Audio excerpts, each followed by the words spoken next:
এরকম বুঝেন না? তাল মারে, আপনি ডোলে, এটার বাড়ি মারে, এরপরে ঠ্যাঙ্গেরে যে আপনার বাড়ি মারে, লরে সরে। কি খবর? শৈলরে না মজা পাইতে আছেন দোস্ত? কি কইল রে? কি কইছে না ভাইয়া? ইমান নিছে। এই মাত্র আপনার ইমান ট্রান্সফার হইয়া চলে গেছে, আর চলে গেছে। আপনার অ্যাকাউন্টে আর টাকা নাই কোজেন। হ্যাঁ, তালাজ্জুদু বিহা কুফরু। আল্লাহ মাফ করে দেন মাওলা। সর্বশেষ কথা হলো, গান বাদ্যের এই অশ্লীলতা থেকে, এই হারাম থেকে বাঁচবে কিভাবে? 3 জিনিসের মাধ্যমে। 1, বেশি বেশি দোয়া করা, মাওলা আপনি আমারে এই হারাম গান বাদ্যের এই স্বভাব থেকে ফিরায় দেন। ইমাম হযরত আবু বকর সিদ্দিক বলছেন, আল গিনা মিজমারুশ শাইতান, গান শয়তানের বাদ্য। এরপরে হযরত উসমান বলছেন, লা ইয়াজতামিউ কলবুন ফীহিল কুরআন ওয়াল গিনা, এক অন্তরে কোরআন এবং গান একসাথে হতে পারে না।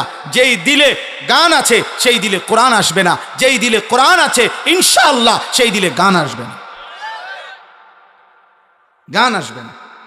ইমাম মালিক রাহমাতুল্লাহ বলছে, মা ইয়াফআলুহু ইনদানা ইল্লাল ফুসাক, তিনি বলেন যুগ যুগ ধরে আমাদের আরব সমাজে গান বাদ্য যারা করে তাদেরকে আমরা ফাসিক ছাড়া অন্য কিছু বলি না। হ্যাঁ, ইমাম আহমদ ইবনে হাম্বল বলছে, আল গিনা ইউমবিতুন নিফাকা ফিল কলব, গান বাদ্য ধীরে ধীরে কোন ব্যক্তির অন্তরে ঈমান সরাইয়া মুনাফিকি উৎপন্ন করে। ইমাম শাফিঈ রাহমাতুল্লাহ বলছে, আল গিনা দিয়াসাতুন, গান বাদ্য যে অভ্যস্ত সে দাইয়ুস, তার জন্য জান্নাত হারাম। ইমামে আজম আবু হানিফা বলছে, সিমাউল আগানি ফিসকুন ওয়াত তালাজ্জুদু বিহা কুফরুন, গান শোনা প্রকাশ্য পাপ, আর গান শুননা মজা পাওয়া কুফরি। কুফরি কুফরি মজা পাওয়া বুঝেন? আপনারা জানেন একটা আশ্চর্য কথা শুনেন, আমরা তাফসিরে, আমি প্রয়োজনে আমার মাদ্রাসায় চলেন, আমি আরবি তাফসির দেখাইতে পারবো। তাফসিরে রুহুল মাআনি, পৃথিবী বিখ্যাত, সমস্ত আলেমদের কাছে গ্রহণযোগ্য একটা তাফসির হলো তাফসিরে রুহুল মাআনি। ওই তাফসিরের মধ্যে আমি নিজ চোখে পড়ছি, সর্বপ্রথম আরব দেশে কন্যা সন্তান জীবন্ত দাফন করা, কন্যা সন্তানকে জীবন্ত দাফন করতো না, শুনছেন নিয়ে কথা? এটা কেন শুরু করছে? কেন মানে প্রথম কন্যা সন্তানকে জীবন্ত দাফন করতো কেন? শুরু হইল কিভাবে এই ঘটনাটা? ওই তাফসিরের মধ্যে লিখছে, বিআইয়ি যামবিন কুতিলাত, এই আয়াতের তাফসির আছে কাসিম ভাই। তো লিখছে যে রবিয়া আরবের একটি বিখ্যাত গোত্র ছিল রবিয়া। এই রবিয়া গোত্রের একজন সর্দারের একটা কন্যা, অপরূপ সুন্দরী মেয়ে ছিল, রূপসী সুন্দরী মেয়ে। ওই সর্দারের একমাত্র কন্যা ছিল ওই মেয়েটা। সর্দার তাকে ভীষণ ভালোবাসতো, বেশি আদর করতো ওই মেয়েটাকে। তো পার্শ্ববর্তী এক গোত্রের, আরেক গোত্রের একটা ছেলে যুবক এই মেয়েটার সাথে সম্পর্ক করে, হারাম সম্পর্ক করে তারে ভাগাইয়ে নিয়ে গেছে, নিয়া ওই গোত্রে নিছে গা, নিয়ে এখন তাকে সে বিবাহ করছে, অথবা তখনকার রেওয়াজে বিবাহ যেটাই হয়েছে জাহিলি যুগের নিয়মে বিবাহ শাদী করছে। কিন্তু এই মেয়ের ভালোবাসায় এই রবিয়া গোত্রের এই সর্দার তার মেয়েটাকে ওই গোত্র থেকে উদ্ধার করার জন্য দিনের পর দিন লাগাতার বছরব্যাপী যুদ্ধ করছে। ওরে আনতুবিল্লাহ। কিন্তু ওই গোত্র খুব শক্তিশালী, আর আরব দেশে জাহিলি যুগে যুদ্ধ বিগ্রহ ছিল তাদের নিত্যদিনের বিষয়। তো এই গোত্রের রবিয়া গোত্রের সর্দার, তার গোত্রের বহু যুবক, বহু পুরুষ নিহত হয়েছে, কিন্তু একবারও বিজয় আনতে পারে না, ওই মেয়েটাকে আনতে পারতেছিল না। কিন্তু উনি কোনোভাবে ছাড়তেছে না যে আমি আমার এই মেয়ে আনমু, ও আমার বড় আদরের সন্তান। শেষ পর্যন্ত বহুদিন পরে দুই গোত্রের বয়স্করা, প্রবীণ লোকেরা একটা পরামর্শ বৈঠকে বৈশা বলছে, না এর একটা সমাধান হওয়া দরকার। তখন রক্তারক্তি বন্ধ করে এই বয়স্ক প্রবীণ লোকেরা এরকম মেল মিটিং দরবারে মধ্যে বলছে যে ঠিক আছে, মেয়েটাকে ডাইকা আনো, মেয়েটাকে জিজ্ঞেস করো, মেয়েটা যদি যার কাছে থাকতে চায়, বাপের কাছে যদি ফিরতে চায় বাপের কাছে দেওয়া হবে, ছেলেটার কাছে যদি থাকতে চায় ছেলেটার কাছে দেওয়া হবে। এই কথাইটা সিদ্ধান্ত তো সর্দারও মানছে, আচ্ছা ঠিক আছে তাহলে আমি মানি। ওই মনে করছে আমার কলজার টুকরা মেয়ে, আমার সারা আদরের মেয়ে, ও তো আমার কাছে আসবে। কিন্তু ঘটনাচক্রে দুর্ভাগ্য হইল, ওই ছেলেটা মেয়েটাকে যখন আইসা দরবারে ওই মিটিং মেলের জিজ্ঞাসা করছে যে তুমি এখন কার কাছে যেতে চাও, এই মেয়েটাই স্পষ্ট বলছে আমি ছেলেটার কাছে থাকতে চাই, আমি আমার বাবার কাছে যাব না। এই বাবা রবিয়া গোত্রের সর্দার লজ্জিত আর অপমানিত হয়ে মাথাটা নুয়াইয়া উনি বাড়িতে চলে আসছে। কারণ আর তো কিছু করার নাই, কারণ উনি তো মানছিল এই কথাটা, উনি তো মানছে এটা। আর মেয়েও তো পরিষ্কার মুখের সামনে বলল আমি আমার বাবার কাছে যাব না, আমি ছেলেটার কাছে থাকব। এই তখন এই লোক, এই সর্বপ্রথম আরবে এই রবিয়া গোত্রের ধরে ধরে বসে জি রবিয়া গোত্রের এই সর্দারের আরেকটা ছোট মেয়ে ইতিমধ্যে ছিল, ওইটা তার প্রথম আদরের মেয়ে ছিল। তো এই লোক বিফল হইয়া লজ্জিত অপমানিত হইয়া বাড়িতে আইসাই সে তার সর্বকনিষ্ঠ নবজাতক সন্তান, তাফসিরে আছে যে মাত্র নতুন বাচ্চা হয়েছে, এই সর্বপ্রথম এই গোত্র সর্দার বলছে আমার বংশে যেন আর কোনোদিন কোনো কন্যা জীবিত না থাকে, এই প্রথম নিজের নবজাতক সন্তানরে মেয়েরে জীবন্ত দাফন করে দিয়েছে। যা আর সন্তানে আমার কন্যার আর বাঁচতে দিতাম। এরপরে গোত্রের বাকি লোকদেরকে বলছে আমার ওসিয়ত, তোমরা যদি আমার সর্দার মানো, আরব দেশে তখন জাহিলি যুগে সর্দারের জন্য মানুষ জান দিত, তো বলছে তোমরা প্রত্যেকের নবজাতক সন্তান কন্যা যেগুলা এখন দাফন করো। এই ধীরে ধীরে নবজাতক কন্যা দাফন করার এই রেওয়াজ ওই গোত্রের থেকে এরপরে অন্যান্য গোত্রে চলে গেছে। অর্থাৎ আমার বলার উদ্দেশ্য হইল জাহিলি যুগে পর্যন্ত একজন পুরুষ তার ফ্যামিলির নারীর কন্যার আত্মসম্মানের জন্য তার বংশ রক্তপাত হয়েছে, জীবন দিছে, কিন্তু তার নারীর সম্মান ইজ্জত, তার বংশের নারীর মর্যাদার জন্য এত লড়াই, এত যুদ্ধ পর্যন্ত করছে। কোরআন শরীফের একটা সূরা আছে, সূরায়ে মুমতাহিনা, কোরআন শরীফে 28 নম্বর পারা। এই সূরার মধ্যে একটা আয়াত আছে, আল্লাহ তাআলা নবীজিকে বলছে, হে নবী, কোন বিধর্মী নারী, মুশরিক নারী, মূর্তি পূজক নারী যদি আপনার হাতে কালেমা পড়ার জন্য আসে, তো আপনি তাকে নির্দিষ্ট কয়েকটি কথার উপরে বায়াত করাবেন, মানে শপথ করাবেন পর্দার আড়াল থেকে। যেই বিষয়গুলোর উপরে শপথ করাবেন, এই যে দেখেন শুনাই, ইয়া আইয়ুহান নাবিয়্যু, হে নবী আমার, ইজা জাআকাল মুমিনাতু, মুমিন নারীগণ ঈমান আনতে যখন আপনার কাছে আসবে, ইউবাইয়িনাকা, আপনি তাদের সাথে এই বায়াত করাবেন, এই শপথ বাক্য পাঠ করাবেন এই কথাগুলো। আলা আল্লাহ ইউশরিকনা বিল্লাহি শাইআন, 1 নাম্বার, কোন নারী তারা যেন আর কোনোদিন আল্লাহর সাথে শিরিক না করে। 2, ওয়ালা ইয়াসরিকনা, তারা যেন চুরি না করে। 3, ওয়ালা ইয়াজনিনা, তারা যেন আর কোনোদিন জিনা ব্যভিচার না করে। এই কথাটা বলার জন্য শুনেন তো, কি না করে বলছে 3 নম্বরে, কথা বলেন না। তো তাফসীরের মধ্যে আছে, আপনারা একটা ঘটনা সবাই জানেন, উহুদের যুদ্ধে নবী সাল্লাল্লাহু আলাইহি সাল্লামের একজন চাচা আমিরে হামজা, ওনাকে যে শহীদ করছে ওয়াহশী পাথর মাইরা, নবীজির চাচা। তো শহীদ করার পরে মক্কার কুরাইশ একজন সর্দারনী, একজন নারী, ওনার চাচার, নবীজির চাচার বুকের উপরে বৈশা ওনার চাচার বুকটা ফাইরা ফেলছিল। ফাইরা বুক চিরে ওনার চাচার কলিজা এগুলারে কাইটা টুকরা টুকরা করে চাবাইয়া কামড়াইছিল। আর চাচার নাক, কান, আঙ্গুল সব কাইটা কাইটা টুকরা টুকরা করে এগুলারে গলার মালা বানাইছিল, ছিদ্র কইরা মালা বানাইয়া গলা ঝুলাইয়া এই নারী আপনার নৃত্য করেছিল উহুদের মাঠে। এই রাসূলুল্লাহ সাল্লাল্লাহু আলাইহি ওয়াসাল্লামের চাচার লাশের সামনে গান গাইছিল আর নাচছিল আর কি, মহিলাদেরকে নিয়ে নৃত্য করেছিল। এই নারীটার নাম হইল হিন্দ। এ যারে বলে হিন্দা, আমাদের স্বাভাবিক ভাষা বাংলা ভাষায় মানুষে কয় হিন্দা, মূলত আকারটা নাই আর কি, আরবি শব্দটা হলো হিন্দ। হিন্দ বিদ্যে উতবা, মক্কার কুরাইশ উতবার মেয়ে, আবু সুফিয়ানের স্ত্রী ছিল। তো এই হিন্দাই বলেন বুঝার জন্য আর কি। এই মহিলাটা যে এত জঘন্য ছিল যে নবীর চাচার কলজাটা ফাইরা ফেলছে, সমস্ত শরীর টুকরা টুকরা বুটি বুটি বানায় ফেলছে, কিন্তু এই মহিলাটাও মক্কা বিজয়ের পরে রাসূলুল্লাহ সাল্লাল্লাহু আলাইহি সাল্লামের কাছে কালেমা পড়ে মুসলমান হয়েছে। এই মহিলা তো যেদিন মুসলমান হয় ওই অন্যান্য মহিলার সাথে পর্দার আড়ালে এই মহিলাও আপনার যখন মুসলমান হইতে আসছে তখন এই কথা এগুলোর বায়াত নবীজি এ বেডিরও কইছে। বুঝেন নাই কথা? ওই যে আল্লাহ না বলছে মহিলাদের থেকে আপনি এই কথাগুলোর কি নিবেন? বায়াত নিবেন। এর মধ্যে এই 3 নম্বরে এই 3 নাম্বার যখন এই কথাটা নবীজি বলছে ওয়ালা ইয়াজনিনা, বলো ওই পাশ থেকে যে জেনা করব না, এই মহিলাও এই মাত্র আজকে মুসলমান হইতেছে। হিন্দ এতদিন জাহিলি যুগের নারী ছিল, মুশরিক নারী ছিল। এই বাপ শুনেন, খোদার কসম তাফসিরে আছে কাফের নারী ছিল। ওর সাথে সাথে বলছে মোহাম্মদ থামো। কি বললা? এটা কি করবে না? বলছে জিনা করবে না। তখন এই মহিলা আওয়াজ দিয়া বলে উঠছে মোহাম্মদ, কোন স্বাধীনা কোন ভদ্র নারী জিনা করতে পারে?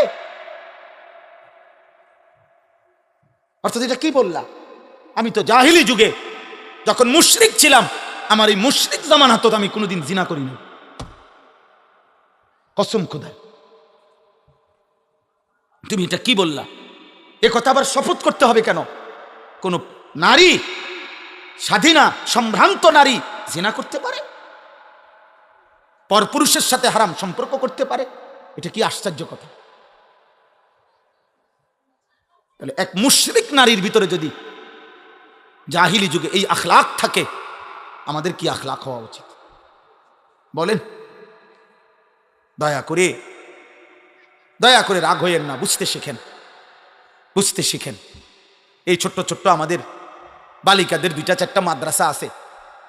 এই বালিকা মাদ্রাসাগুলো এখনো শেষ একটু বাতি জ্বালাইয়া দেখাইতেছে যে ইমানদার নারীর চাল চলন, লিবাস, পোশাক, বোরখা, পর্দা কেমন হয়, এগুলো হেফাজত করা দরকার, এর সাথে সম্পৃক্ত থাকা দরকার। এখানে কমপক্ষে পর্দা, পুশিদা, কোরআন, আখিরাত ন্যূনতম ওই মেয়ের কলিজার মধ্যে দেওয়া উচিত।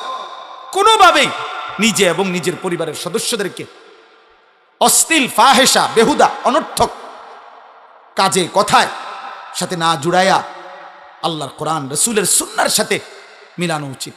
ইদানিংকালে আপনারা বুঝতেছেন না, অনেকেই আপনারা ইচ্ছা করে ভদ্রতার মুখোশ ধরে ফ্যাশনের নামে অথবা অতি শিক্ষিত বা উচ্চ শিক্ষিতের ভান করে আপনারা আপনাদের ঘরের মাহারাম, আপনাদের পবিত্রা, আপনাদের ইমানদার নারীদেরকে আপনারা বেপর্দা, বেহায়াপনায় ছেড়ে দিয়ে নিজেরা আত্মতৃপ্তি অথবা মানসিক তৃপ্তি ভোগ করছেন। এটা ঠিক হচ্ছে না, এটা ঠিক হচ্ছে না বাপ। আপনিও মরে যাবেন, আপনার বিবিও মরে যাবে, আপনিও মরে যাবেন, মেয়েটারও মৃত্যু হবে। ওরে আখিরাতটা নষ্ট করেন না, ওরে আল্লাহ ভুলাই দিয়েন না, ওরে কবর ভুলাই দিয়েন না, ওরে মালিক ভুলাই দিয়েন না, ওরে তার ইজ্জতের কদর ভুলাই দিয়েন না। কোন নারীর ইজ্জত, সম্ভ্রম, পর্দা, সতীত্ব, হায়া, এটা নারীর শ্রেষ্ঠ সম্পদ। এই জন্য কোরআনুল কারীমের মধ্যে ইসলামের যত পাপের শাস্তি, একমাত্র পাপ জিনা, ব্যভিচার, এই শাস্তির বিধান বলতে গিয়ে নারীর কথা আগে উল্লেখ করছে। অর্থাৎ বুঝাইছে, আমরা তাফসিরে পড়ছি, তাফসিরে হেদায়েতুল কোরআন, ভারতীয় উপমহাদেশের শ্রেষ্ঠ শেখুল হাদিস, মুহাদ্দিস, এই শেষ জামানার শ্রেষ্ঠ মুহাদ্দিস যাকে বলা হইতো, যুগ শ্রেষ্ঠ আলেমে দিন, সারা পৃথিবী খ্যাত আলেমে দিন ছিলেন দারুল উলুম দেওবন্দ মাদ্রাসার শেখুল হাদিস, সদরুল মুদাররিসিন হযরত মাওলানা সাঈদ আহমদ পালনপুরি রাহমাতুল্লাহ আলাইহির কিতাব তাফসিরে হেদায়েতুল কোরআন। ওই তাফসিরে হেদায়েতুল কোরআনে আছে, একজন নারীর সত্তার ভিতরে, রক্তের ভিতরে, নারীর অস্তিত্বের ভিতরে, নারীর সৃষ্টির মধ্যে আল্লাহ তাআলা হায়া, লজ্জার অনুভূতি পুরুষের চাইতো অনেক গুণ বেশি আল্লাহ সৃষ্টিগতভাবে বাড়াইয়া দিয়েছেন। এটা তার অস্তিত্বের মধ্যে, এটা তার রক্তের মধ্যে, সৃষ্টির মধ্যে তার হায়া, তার লজ্জা, তার সতীত্বের হেফাজতের কদর, নিজেকে ঢেকে রাখা, আবরণে রাখা, নিজেকে শালীন পোশাকে রাখা, আবৃত করে রাখা, গোপন করে রাখার প্রবণতা, মানসিকতাটা আল্লাহ তাআলা নারীর মধ্যে বেশি দিছেন, নারীর মধ্যে বেশি দিছেন, সৃষ্টিগতভাবে বাড়ায় দিছেন। এটা আপনি চিকিৎসা বিজ্ঞানে পড়া দেখেন, কোনো বইতে, আমার কাছে আছে বই, নারীর শরীর আর পুরুষের শরীরের গঠনের ভিতরে অনেক উপাদান ব্যবধান আছে। কোনটা পুরুষের বেশি, কোনটা নারীর বেশি? এক্ষেত্রে হায়া সৃষ্টিগতভাবে নারীর বেশি, আল্লাহ প্রদত্ত। অতএব যে নারী পুরুষের চাইতে বেশি হায়া যার অস্তিত্বের ভিতরে দেওয়া হয়েছিল সৃষ্টির ভিতরে, সেই হায়ার মনে করেন হায়ার চাদর, হায়ার পর্দার সাগর ডিঙ্গায়া যে কোনো পর পুরুষের সাথে ব্যভিচার করেছে, হারাম সম্পর্ক করেছে, এ বাস্তবিক অর্থে নিকৃষ্ট নারী। এই জন্য আল্লাহ বলছে আয-যানিয়াতু ওয়াজ-যানি, ব্যভিচারের শাস্তি যখন দিবা তো আল্লাহ বলছে ব্যভিচারিণী নারী এবং ব্যভিচারী পুরুষ উভয়কে আগে বলছে নারী, এরপরে বলছে পুরুষ, উভয়কে প্রকাশ্য দিবালোকে জনসম্মুখে ইসলামী রাষ্ট্রের খেলাফতের অনুমতিতে আল্লাহর বিধানে চামড়ার চাবুক দিয়ে অবিবাহিত পুরুষ এবং মেয়ে, মানে অবিবাহিত ছেলে এবং মেয়েকে একশত করে লোকসম্মুখে বেত্রাঘাত করবে। আর যদি বিবাহিত পুরুষ এবং নারী হয়, মুতাওয়াতির অকাট্য হাদিস দ্বারা কোরআনের আয়াত মনসুখের মাধ্যমে আল্লাহ নবী বলছেন তাকে প্রকাশ্য দিবালোকে পাথর মেরে মেরে হত্যা করবে। রজম রজম। আপনি যদি বলেন এটা খুব জঘন্য, না আমনের জঘন্য লই আমনে থাকে, আপনার যদি বলেন এটা মারাত্মক ভীতিকর, আমনে টামনে নিয়ে থাকেন।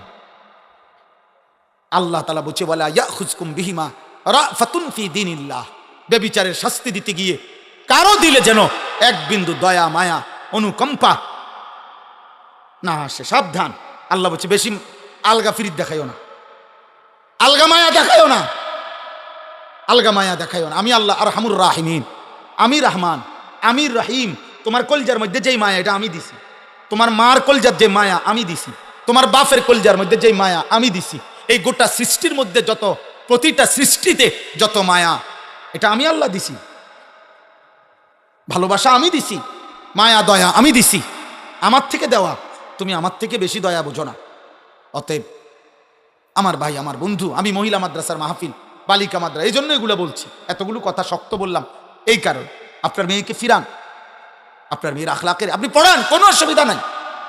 এই বাপ, পড়ানো নিষেধ না, পদার্থ জীববিজ্ঞান হারাম না, রসায়ন বিজ্ঞান হারাম নয়, ভূগোল ইতিহাস হারাম না, বাংলা অঙ্ক ইংরেজি জেনারেল হারাম না, চিকিৎসা বিজ্ঞান হারাম নয়, হারাম না, কসম খোদার হারাম না।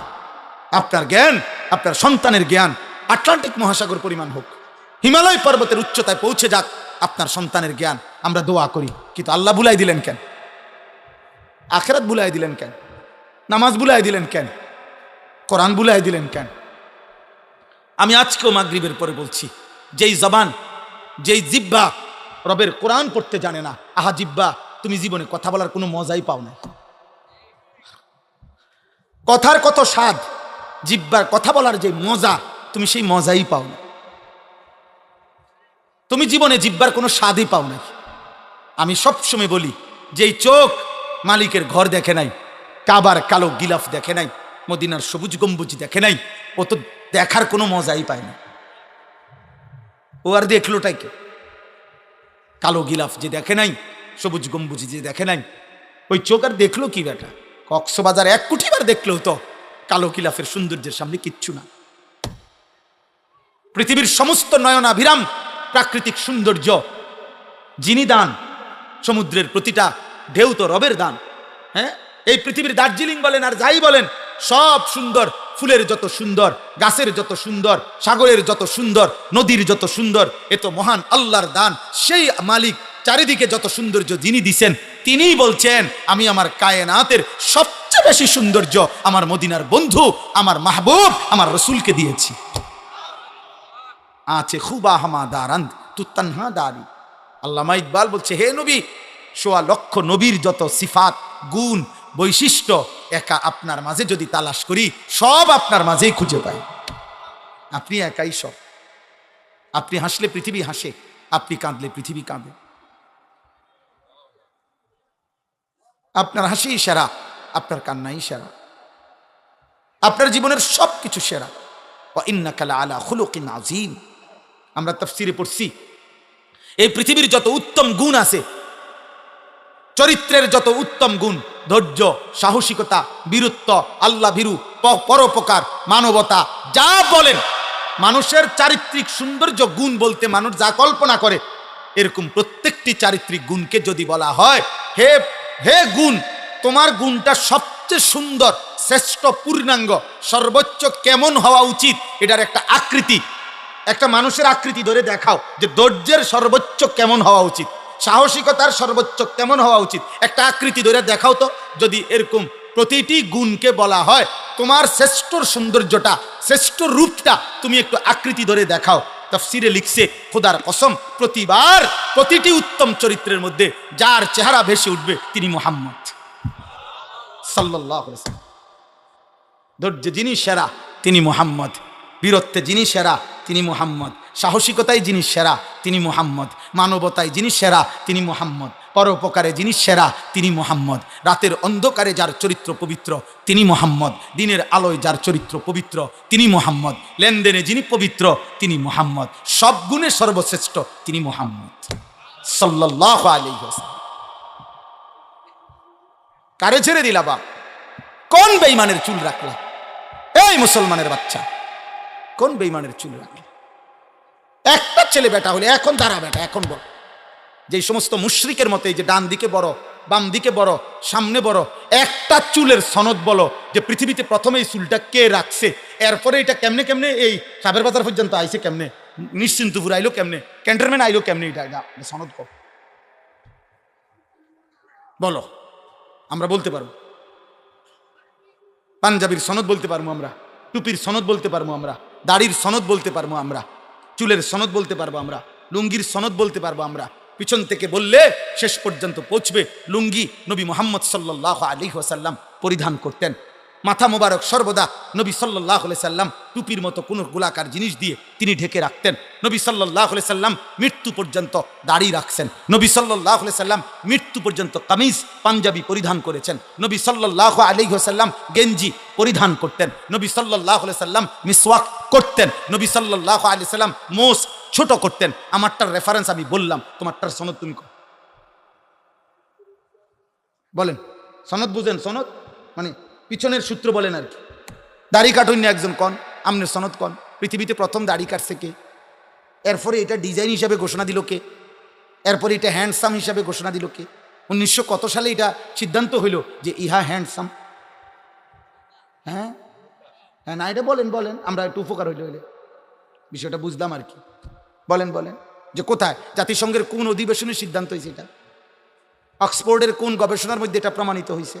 হার্ভার্ড ইউনিভার্সিটির কোন গবেষণাতে এটা প্রমাণিত হয়েছে? পৃথিবীর কোন গবেষণাগারে কোন ল্যাবে এটা প্রমাণিত হয়েছে? চিকিৎসা বিজ্ঞানের কোন ডাক্তারের মাধ্যমে এটা প্রমাণিত হয়েছে? হ্যাঁ নাই, ধোকা। কি ধোকা? ধোকা ধোকা, ধো ওকার ধো, ক আকার কা, আর উফে একটা ছোট্ট চন্দ্রবিন্দু। এই ছোট করে একটা কি দিতে বাবার চন্দ্রবিন্দু। ধোকা ধোকা। ওমাল হায়াতুদ দুনিয়া ইল্লা মাতাউল গুরুর। দুনিয়ার জীবন ধোকা ধোকা ধোকা। আল্লাহ আমাদেরকে বুঝ দান করেন, বুঝ দান করেন। চলেন আমি শুধু তর্জমা বলে আমার 2 আয়াত শেষ করি। কথা বলা হয়েছে আলহামদুলিল্লাহ। আমিনান নাসি মান ইয়াশতারি লাহওয়াল হাদিস। আল্লাহ বলে মানুষদের মধ্য থেকে যে সকল নাফরমান যাবতীয় অনর্থক, অসার, অবান্তর, অপ্রয়োজনীয়, গুনাহ মিশ্রিত কথাবার্তা সংগ্রহ করে, লিউদিল্লা আন সাবিলিল্লাহ, আল্লাহর পথ থেকে মানুষকে পথভ্রষ্ট করার জন্যে, বিগাইরি ইলমিন, মূর্খতাবশত, মনে মনে ভাবে জ্ঞানী, আসলে মূর্খ। আল্লাহ বলেন ওয়াত্তাখিজাহা হুজুয়া, মানে কোরআনের বিপরীতে যা সংগ্রহ করে, ইসলামের বিপরীতে যা সংগ্রহ করে, কোরআনকে বিদ্রুপ করে, ইসলামকে বিদ্রুপ করে, আমার শরীয়তকে বিদ্রুপ করে। আল্লাহ বলেন আমি ওয়াদা দিলাম উলাইকা লাহুম আযাবুম মুহিন, আমি তাদের জন্য লজ্জাকর, অপমানকর আযাব নির্ধারণ করেছি। দোস্ত, এজন্য কোরআনে আছে আখিরাতে আল্লাহ মানুষকে শাস্তি দিবেন। শুধু শাস্তি নয়, প্রথমে অপমান করবেন, বেইজ্জতি করবেন, এরপরে শাস্তি দিবেন। প্রথমে হাসরবাসীকে ফেরেশতার মাধ্যমে শুনাবেন, ফেরেশতারে বলবেন ও সবাইরে শুনাও এই বাটফারের গুনাডি কিতা কিতা কও বলো। তো ফেরেশতারা বলবে সম্মানিত হাসরবাসীগণ আপনারা শুনেন, 1 নম্বরে উনি আছিলেন সিটার, 2 নম্বরে উনি সুদখোর, 3 নম্বরে ওজনে কম দিত। এরকম একটা পাপ, আমার হলে আমার, আপনার হলে আপনার। আল্লাহ আমারও মাফ করেন, আপনারও মাফ করেন। আযাবুম মুহিন, মুহিন মানে ইহানাত, অপমানকর শাস্তি আল্লাহ বলছেন। আচ্ছা, এরপরের আয়াত কি? আমি এটার আরেকটু ব্যাখ্যা এই 5 মিনিট বললে হবে। ওয়া ইযা তুতলা আলাইহি আয়াতুনা, আল্লাহ বলেন, দেখেন আল্লাহ বলেন অপ্রয়োজনীয়, অসার, অবান্তর, গুনাহ মিশ্রিত কথাবার্তা যে সংগ্রহ করে, যে এর মধ্যে পড়ে থাকে, এর মধ্যে ব্যস্ত থাকে, খুদার কসম বাপ, প্রিয় ভাই, প্রিয় নওজওয়ান, শোনো তোমার মালিক কি বলে। আল্লাহ বলেন এতে করে তার মানসিকতা তখন কি হয়, ধীরে ধীরে এই লোকটা এমন নাফরমান হয় যে যখন তো আমার কোরআন তার সামনে বলা হয়, পেশ করা হয়, পড়া হয়, তেলাওয়াত হয়, ওয়াল্লাহ মুস্তাকবিরান, সে অহংকার করে আমার কোরআন থেকে মুখ ফিরায় না। কাআন্নাম ইয়াসমাআহা কাআন্না ফি উযুনাইহি ওয়াকরা। কেন চেহারা ফিরাই নিল? আল্লাহ বলেন সে দুইটা বাপ দেখাইতে চায়। এক, হয়তো একটা বাপ দেখাইছে এরকম যে শুনে নাই, যাতে হুজুরে বুঝে আরে উনি মনে শুনে নাই, ও আবার কোন লাগবে, এই একটা বাপ। আরেকটা হলো কাআন্না ফি উযুনাইহি ওয়াকরা, সে এমন একটা বাপ দেখাইতেছে সে কানেই শুনে না, কানেই শুনে না। আবার যদি ডাক দে মানে এমন একটা চেহারা, আসমান থেকে পড়ছে, আসমান থেকে পড়ছে। আল্লাহ বলেন এমন অহংকারী আমার কোরআন এমন একটা ভাব লইলা যেন শুনোও নাই, আমার কোরআনের ব্যাপারে এমন একটা ভাব নিলা যেন তোমার কানে বধির, ওয়াকরা মানে বধির, কানে শুনে না আর কি। আল্লাহ বলেন ফাবাশশিরহু বিআযাবিন আলীম, হে নবী আমার, বন্ধু আমার, এমন নাফরমানকেও আপনি অত্যন্ত পীড়াদায়ক, ভয়ানক, মর্মান্তিক আযাবের সুসংবাদ দেন। কি সংবাদ? মানে এটা হলো বিদ্রুপাত্মক কথা। আল্লাহ বলছেন ওরে সুসংবাদ দেন যে ভাইজান আপনার জন্য একটি সুসংবাদ, আপনাকে অচিরেই কবরে টাঙ্গাইয়া ফিরুন, আপনি রেডি থাকেন। এক একটা বাড়িতে আপনি সাতবক জমিনের নিচে ডাইবা যাবেন। এবার আসেন 5 মিনিটে শেষ কথাটা হলো ওই একটা শব্দ শুধু বলার জন্য আমি ওইখানে পড়ছি, লাহওয়াল হাদিস, এখানে একটা শব্দ আছে। আল্লাহ বলছেন আমার পথ থেকে সরাবার জন্য যারা লাহওয়াল হাদিস, অসার, অবান্তর, অপ্রয়োজনীয়, গুনাহ মিশ্রিত কথা সংগ্রহ করে, বুঝেন নাই কথাটা, তাদের জীবনে আনে, তো তাদের জন্য আল্লাহ বলছে আযাব। এই অসার, অবান্তর, অপ্রয়োজনীয়, গুনাহ মিশ্রিত কথার প্রথম কোনটা? সমস্ত তাফসীরের মধ্যে আছে, এই আরবি এই কিতাব, এই কিতাবের মধ্যে স্পষ্ট আছে। হযরত আব্দুল্লাহ ইবনে মাসউদ, নবীর বিখ্যাত সাহাবী, বলছেন ওয়াল্লাহিল্লাযী লা ইলাহা ইল্লা হু, তিনি বলছে ওই আল্লাহর কসম যার তিনি ছাড়া আর কোনো ইলাহ নাই, আমি সেই রবের কসম করে বলছি, হুয়াল গিনা, লাহওয়াল হাদিস ওয়াল গিনা, সমস্ত গান বাদ্য, সমস্ত গান বাদ্য, গায়িকা, গানের আসর, নৃত্যের আসর, বাদ্যের যন্ত্রের ঝংকার, সুর, এই বাদ্যযন্ত্র সহ যত কথাবার্তার আয়োজন আল্লাহর কোরআনে এই লাহওয়াল হাদিস বলতে এটাই বোঝানো হয়েছে। হযরত আব্দুল্লাহ ইবনে মাসউদ সেটা কসম করে বলছে। অতএব প্রিয় বাপ, কোরআনুল কারীম আল্লাহ বলছেন কোরআনের বিপরীতে গান, গায়িকা, নর্তকী, গানের আসর, বাদ্যযন্ত্রের ঝংকার যে তার জীবনে সংগ্রহ করে, যে তার জীবনে গ্রহণ করে, সে আল্লাহ বলেন আমি তাকে অপমানকর, লজ্জাজনক আযাব দেব, পরে আমি আযাব দেব। আপনি ইনসাফের সাথে বলেন, আমার কথায় রাগ করেন না, আমি এমনও প্রতিবার কোনো দাওয়াত নিতে চাই না, উনি আমার বেশি পরিচিত বিজ্ঞা মাহফুজ ভাই, এই জন্য আইসি, নাহলে আপনি ডেইলি প্রতি বছর দাওয়াত দিতে হইব এমন কোনো জরুরত নাই আমার। তো কাজেই আমি মানা করে দিলে, মুনাজাতের পরে মানা করে দিয়েন যে এই রুম শক্ত হুজুর আর আনবেন না, ভালো হুজুর আনবেন ভালো। তাইলে এই জন্য বলছি আমার এই কথাটা শুধু শুনে ইনসাফের কথা বলেন। যুবক ভাই, আপনারা যারা প্রতিনিয়ত দোস্ত মোবাইলের মধ্যে নারী ছবি, নাচ, নারীর ঝুংকার, নারীর বাদ্যযন্ত্র, গান সহ যেভাবে তোমরা ব্যস্ত আছো ভাইয়া, আগামীর পৃথিবী, আগামীর হায়াত, আগামীর সময়টা কি হবে? 2 নাম্বার হলো আপনারা যাদের ঘরে প্রতিনিয়ত টেলিভিশন চলে, আপনাদের ঘরের এই নাটক, সিনেমায় কোনো গায়িকা, কোনো নায়িকা, কোনো বাদ্যযন্ত্র কি বাজে না? কথা বলে না? তো এটা কি আপনি সংগ্রহ করেন নাই? এই ডিশের বিল আপনি দেন না? এই বিদ্যুৎ বিল কি আপনি দেন না? হ্যাঁ, আল্লাহ তাআলা তো বলছে এই মানুষটা সে তার অনুসারীদেরকে আমি আল্লাহর পথ থেকে গুমরাহ করে, পথভ্রষ্ট করে। তাহলে গানের আর বাদ্যের আওয়াজে আপনার বিবি বাচ্চার আল্লাহর দিকে ফিরে না আল্লাহর পথ থেকে দূরে সরে? তা আপনি কি করছেন? আপনি মুসলমান না? আপনার আখেরাত নাই? আপনি মরতেন না? আপনার এলাকায় আর কেউ মরে না? আপনি কারো জানাজা পড়েন নাই? আপনি কোনো লাশ দেখেন নাই? আপনি কোনো কবরের কান্না শোনেন নাই? হযরত ওমর ইবনে আব্দুল আজিজ বলতেন কবরে দাঁড়ায়া, আইয়ুহাল কবর মাজা ফাআলতা বিল আহিব্বা। পৃথিবী বিখ্যাত তাবিঈ ছিলেন, ইসলামের পঞ্চম খলিফা বলা হইতো না রে ওমর ইবনে আব্দুল আজিজ। উনি মাঝে মাঝে কবরস্থানে দাঁড়াইয়া বলতেন, হে কবর, বলো না তুমি আমার স্বজন, আমার আপনজনদের সাথে তুমি কি করছো? এই কবর, আমার চাচারে তোমার কাছে রাইখা গেছিলাম, আমার দাদা, আমার বাবা, আমার চাচাতো ভাই, আমার কত স্বজন তুমি কবরে রাইখা গেছে, বলো না। আইনাল আসদিকা, আমার বন্ধুরা কই এখন, কি অবস্থায় আছে, আমার স্বজনরা কেমন আছে? খোদার কসম তিনি কানতেন, আর ওনার সাথে যারা দাঁড়ায় থাকতো ওনাদেরকে বলতেন, শোনো কবর আমারে কি বলছে জানো? তো তারা বলতো, বলেন কি বলছে?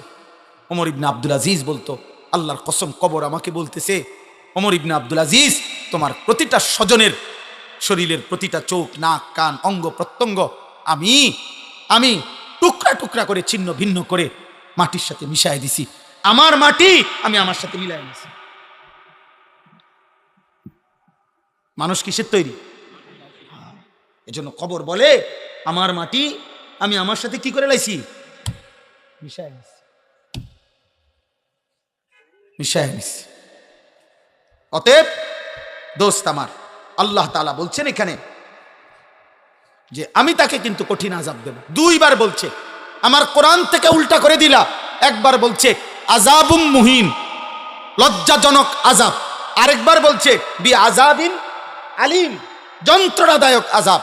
এরপরে শুনেন, কোরআনুল কারীমের মধ্যে আছে, আফা মিন হাযাল হাদিসে তা'জাবুন ওয়া তাদহাকুনা ওয়া লা তাবকুন ওয়া আনতুম সামিদুন। আল্লাহ বলে, এই নাফরমান, আমার বন্ধু মদিনার মুহাম্মদ সাল্লাল্লাহু আলাইহি সাল্লাম তিনি কোরআন পড়ে আর তোমরা গান আর বাদ্য নিয়ে হাসাহাসি করো। ঠিক আছে, আমি দেখব। এটা দ্বিতীয় আয়াত। 3, ইবলিস শয়তান। কোরআনুল কারীমের বনি ইসরাইল সূরাতে আছে, ইবলিস শয়তান যেদিন আল্লাহর দরবার থেকে বিতাড়িত হয়ে গেছে, আল্লাহ তাকে দুনিয়ায় পাঠিয়ে দিছে, তাড়ায় দিছে আদম আলাইহিস সালামকে সেজদা না করার অপরাধে। সেদিন কোরআনে আছে, ইবলিস আল্লাহকে বলছিল, আপনি আমারে কিয়ামত পর্যন্ত হায়াত দেন, দিলে আদমের সমস্ত সন্তান আমি পথভ্রষ্ট করে দেব, আপনার কাছে আমি শুধু ইসরাফিলের ফু পর্যন্ত হায়াত চাই।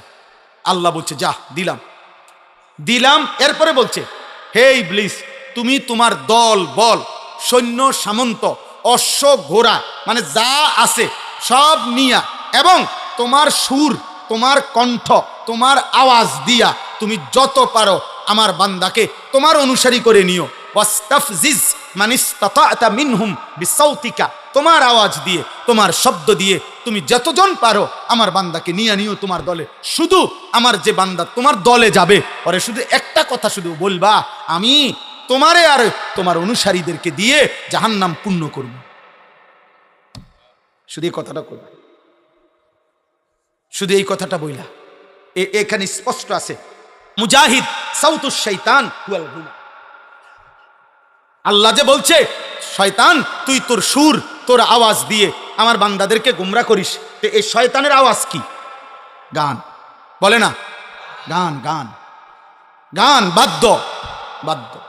এটা কোরআনের দলিল, কোরআনের দলিল। এবার হাদিস শুনেন, রাসূলুল্লাহ সাল্লাল্লাহু আলাইহি সাল্লাম বলেন, এই হাদিসটাই আমি শুরুতে পড়ছি, লা ইয়াকুনু ফি উম্মতি, আমার উম্মত, ফি উম্মতি, আমার উম্মতের মধ্যে শেষ জামানায় 3টা বড় আযাব আসবে। 1, খাসফুন, মাটি সহ ওদেরকে ধসাইয়া দেওয়া হবে। 2, কাসফুন, পাথরের বৃষ্টি বর্ষণ হবে। 3, মাসখুন, চেহারা বিকৃত করে দেওয়া হবে। সাহাবারা জিজ্ঞেস করছে, কিলা ইয়া রাসূলুল্লাহ মাতা, হে নবী কখন সেটা হবে? আল্লাহর নবী বলছেন, তিরমিজি শরীফের হাদিস, এটা আরব দেশীয় কিতাব, আরব দেশীয়। আল্লাহর নবী সাল্লাল্লাহু আলাইহি ওয়াসাল্লাম বলেন, ইজা যাহারাতিল কাইনাত, যখন গায়িকা বেড়ে যাবে, ওয়াল মাআজিফ, বাদ্যযন্ত্র বেড়ে যাবে, ওয়াস্তাহাল্লাতিল খামরা, পানির মতো হালাল মনে করে মানুষ নেশা আর মদ খাইতে থাকে। এ মনে রাখবেন, একটা খতিয়ানের মধ্যে 3টা দাগ আছে। এক খতিয়ানের 3 দাগ। এই 3 দাগ হলো নারী, মানে জিনা, ব্যভিচার, মদ মদ জুয়া আর গান বাদ্য। যেখানে গান সেখানে নারী, সেখানে নেশা। এটা এক খতিয়ানে 3 দাগ, খতিয়ানে একটা। হ্যাঁ, এই 3 জিনিস একসাথে। যেখানে নেশার আয়োজন সেখানে নারীর আয়োজন, সেখানে গান।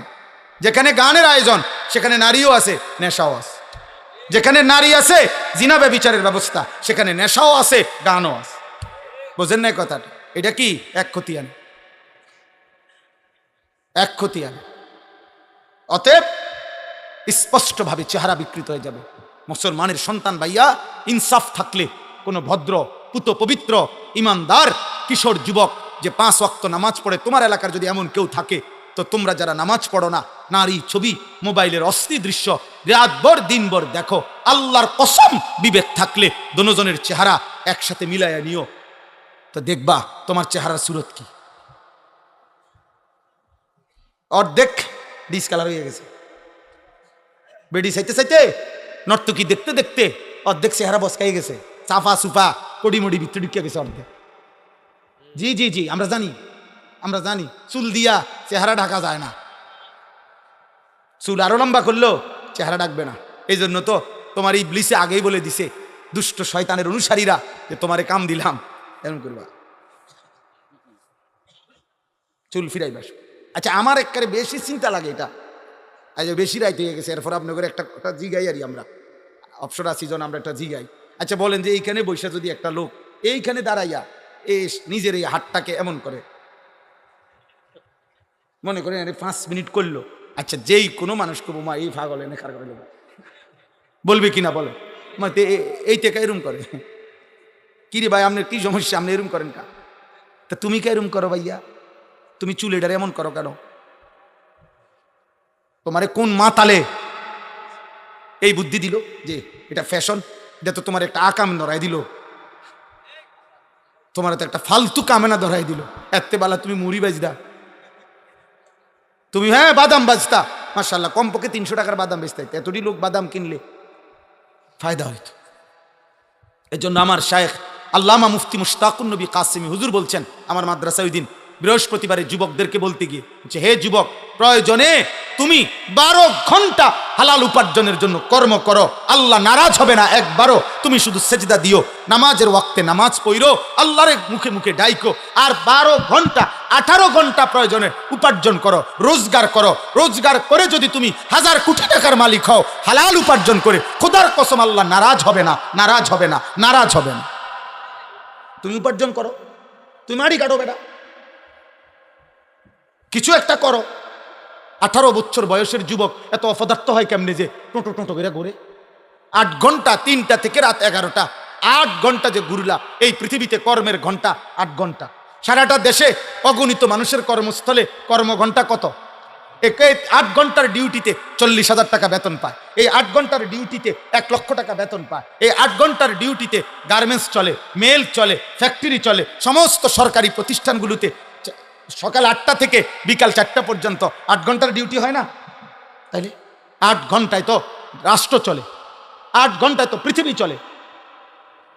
তুমি কেমনে 8 ঘন্টা আড্ডা দিয়ে শেষ করে দিলা? বলো না ভাই, একজন ভাই বলো, একজন যুবক বলো, করছোটা কি বাবা? করছোটা কি? কেউ জানে না পৃথিবীর কখনকার কোন জায়গার মানচিত্র কখন উল্টে যায়।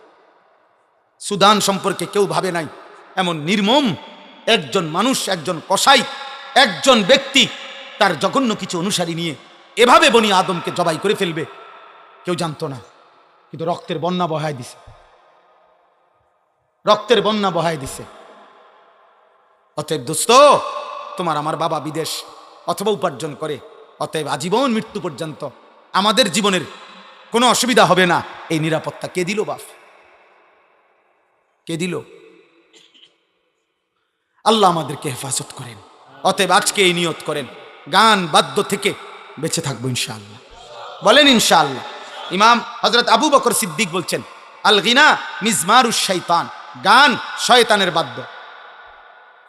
এরপরে হযরত ওসমান বলছেন, লা ইয়াজতামিউ কলবুন ফীহিল কুরআন ওয়াল গিনা, এক অন্তরে কোরআন এবং গান একসাথ হতে পারে না।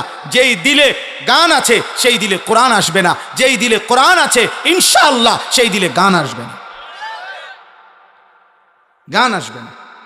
ইমাম মালিক রাহমাতুল্লাহ বলছে মা ইয়াফআলুহু ইনদানা ইল্লাল ফুসাক, তিনি বলেন যুগ যুগ ধরে আমাদের আরব সমাজে গান বাদ্য যারা করে তাদেরকে আমরা ফাসিক ছাড়া অন্য কিছু বলি না। হ্যাঁ, ইমাম আহমদ ইবনে হাম্বল বলছে আল গিনা ইউমবিতুন নিফাকা ফিল কলব, গান বাদ্য ধীরে ধীরে কোনো ব্যক্তির অন্তরে ঈমান সরাইয়া মুনাফিকি উৎপন্ন করে। ইমাম শাফিঈ রাহমাতুল্লাহ বলছে আল গিনা দিয়াসাতুন, গান বাদ্য যে অভ্যস্ত সে দাইয়ুস, তার জন্য জান্নাত হারাম। ইমামে আজম আবু হানিফা বলছে সিমাউল আগানি ফিসকুন ওয়াত তালাজ্জুদু বিহা কুফরুন, গান শোনা প্রকাশ্য পাপ আর গান শুননা মজা পাওয়া কুফরি। কুফরি কুফরি মজা পাওয়া বুঝেন? এরকম বুঝেন না? তাল মারে আপনি ডোলে, এটার বাড়ি মারে, এরপরে ঠ্যাঙ্গে দিয়ে আপনার বাড়ি মারে, লরে সরে, কি খবর শৈলরে না? মজা পাইতে আছেন দোস্ত?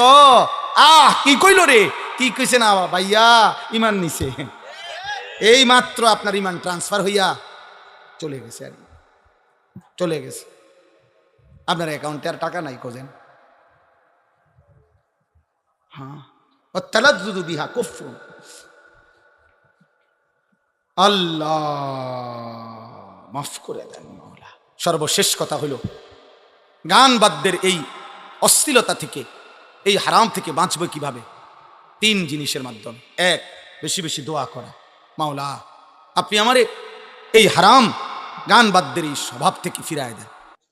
2, কোরআনুল কারীমের মধ্যে ডুবে থাকা।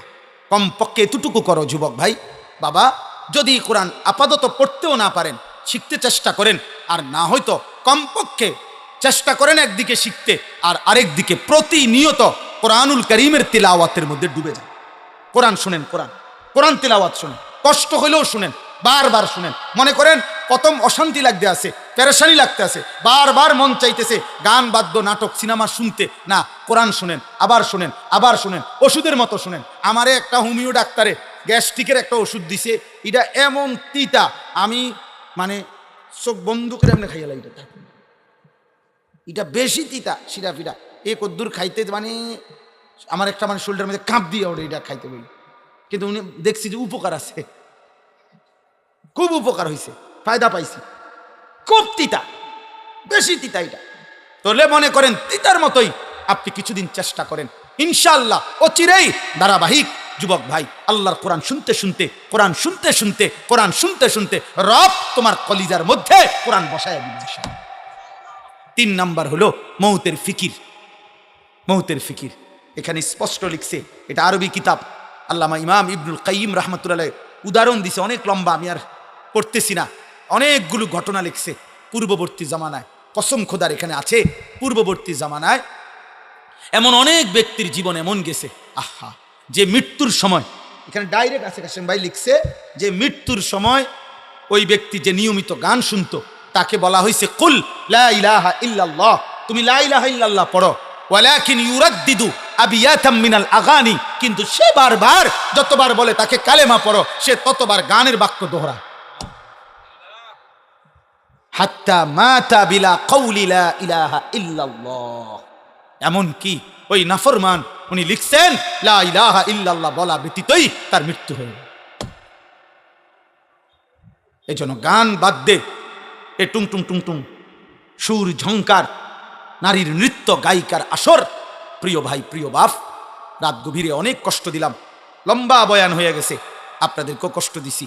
এতটা সময় তো আমার মাহফুজ ভাইয়ের ইচ্ছা ছিল না, কিন্তু আমি এটা অনুরোধ করছি প্রত্যেকে নিজ নিজ জীবন থেকে এই বদভ্যাস ছেড়ে দেন ইনশাআল্লাহ।